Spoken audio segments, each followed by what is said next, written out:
Assalamualaikum warahmatullahi wabarakatuh. Saya Aulia Sakinah dari Prodi Ekonomi Syariah kelas A.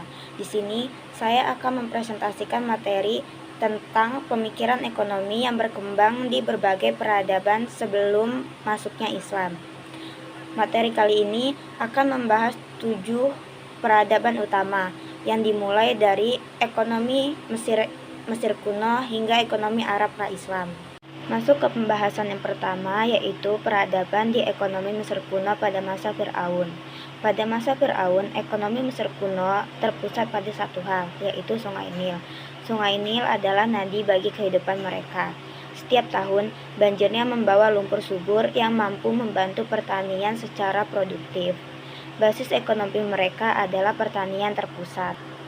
Pemerintah yang dipegang kendali oleh Firaun memiliki kendali penuh atas sistem irigasi, distribusi hasil panen, dan pengembalian.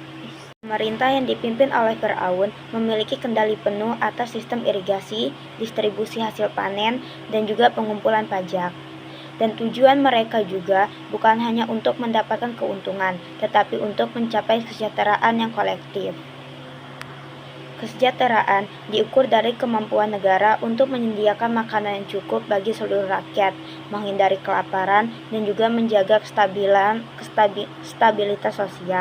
Masuk ke materi yang kedua, yaitu tentang peradaban ekonomi yang ada di Babilonia, yaitu Mesopotamia pada masa Hammurabi.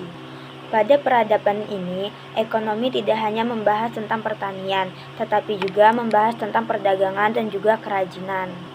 Dan hal yang paling menarik dari peradaban ini adalah yaitu kehadiran kode Hammurabi yang dibuat pada sekitar tahun 1800 sebelum Masehi. Kode ini juga salah satu hukum tertulis tertua yang di dunia yang mengatur aspek-aspek ekonomi. Kode Hammurabi ini juga menentukan upah minimum untuk pekerja, mengatur harga barang, dan memberikan denda bagi siapa saja yang melakukan kecurangan. Misalnya, seorang pedagang yang menipu pembeli itu akan dihukum. Ini menunjukkan bahwa pada masa itu sudah ada pemikiran tentang pentingnya keadilan dan regulasi dalam transaksi ekonomi. Masuk ke pembahasan yang ketiga, yaitu peradaban di ekonomi Persia. Pada sistem ekonomi di Kekaisaran Persia memiliki dua karakteristik utama. Yang pertama yaitu perdagangan yang luas, dan yang kedua yaitu etika yang dipengaruhi oleh ajaran Zoroaster. Pada Kekaisaran Persia, mereka sangat mengandalkan perdagangan untuk menopang ekonominya. Mereka membangun jaringan jalan raya yang sangat maju, yang paling dikenal dengan sebutan Jalan Kerajaan. Jalan ini menghubungkan berbagai wilayah yang ada di Kekaisaran, dari Susa di Persia hingga Sardis di Anatolia. Tujuan jaringan jalan ini juga tidak hanya untuk pergerakan militer, tetapi juga untuk memfasilitasi perdagangan yang efisien dan mengendalikan jalur-jalur dagang utama. Kedua, etika ekonomi berdasarkan ajaran Zoroaster. Di balik sistem perdagangan yang canggih, etika ekonomi masyarakat Persia juga dipengaruhi oleh ajaran Zoroaster. Ajaran ini membedakan antara asa, kebenaran, ketertiban, dan keadilan, dan daj, kebohongan, kekacauan, dan ketidakadilan. Zoroaster menekankan bahwa kesejahteraan diperoleh melalui kerja keras dan kejujuran. Kekayaan dianggap sebagai anugerah dari Tuhan jika diperoleh melalui cara yang jujur dan juga produktif. Ia membedakan antara ekonomi yang baik, di mana produksi ditunjukkan untuk memenuhi kebutuhan, dan krestamatik yang buruk, yaitu di mana tujuannya utamanya adalah mengembangkan uang semata. Masuk ke materi yang keempat, yaitu peradaban di ekonomi Yunani kuno. Di sini, pemikiran ekonomi tidak hanya membahas tentang praktik, tetapi juga membahas tentang teori. Misalnya, Pluto memperkenalkan konsep oikonomia, yang artinya pengelolaan rumah tangga. Baginya, tujuan ekonomi adalah memenuhi kebutuhan dasar manusia, bukan mengumpulkan kekayaan tanpa batas. Ia menganggap hal ini akan mengganggu harmonis masyarakat. Sedangkan muridnya, Aristoteles, mengembangkan ide ini lebih jauh.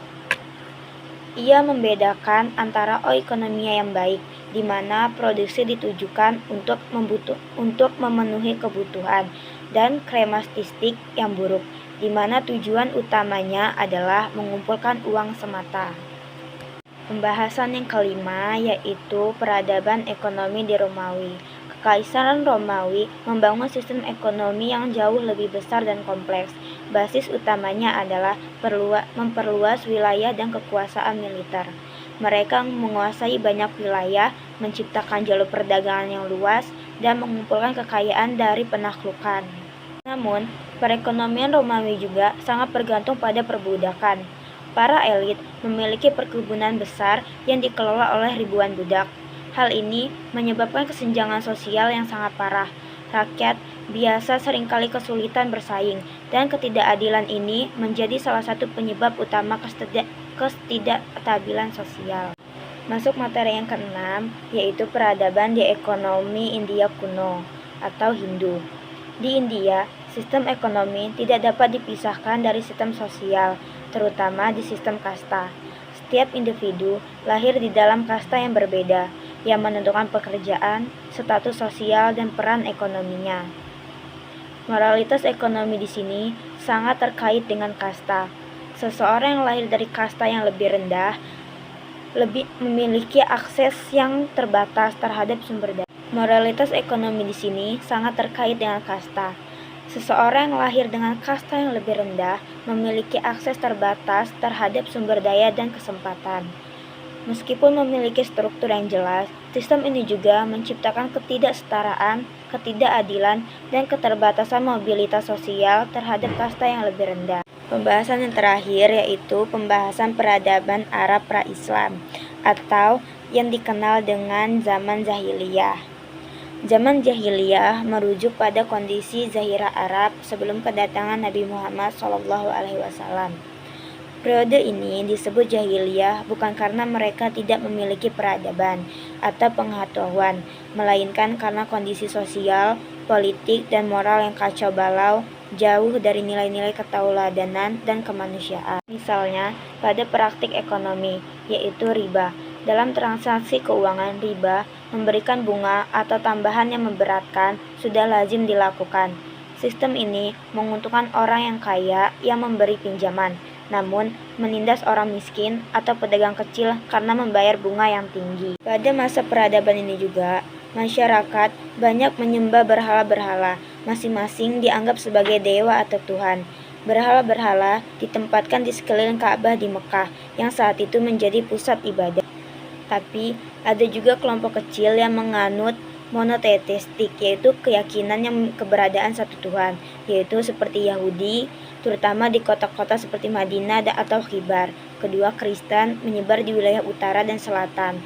Keenam, Hanif, yaitu kelompok menganut ajaran tauhid Nabi Ibrahim dan menolak penyembahan berhala. Kondisi sosial pada peradaban Arab pra-Islam ini juga, wanita dan budak memiliki status sosial yang paling rendah. Wanita sering dianggap objek atau harta yang dapat diwariskan, dan praktik kejam seperti mengubur anak perempuan secara hidup-hidup adalah hal yang umum karena rasa malu atau rasa takut kemiskinan. Sekian presentasi pemikiran ekonomi Islam tentang peradaban ekonomi sebelum masuknya Islam dari saya. Saya akhiri, wabillahi taufiq wal hidayah. Wassalamualaikum warahmatullahi wabarakatuh.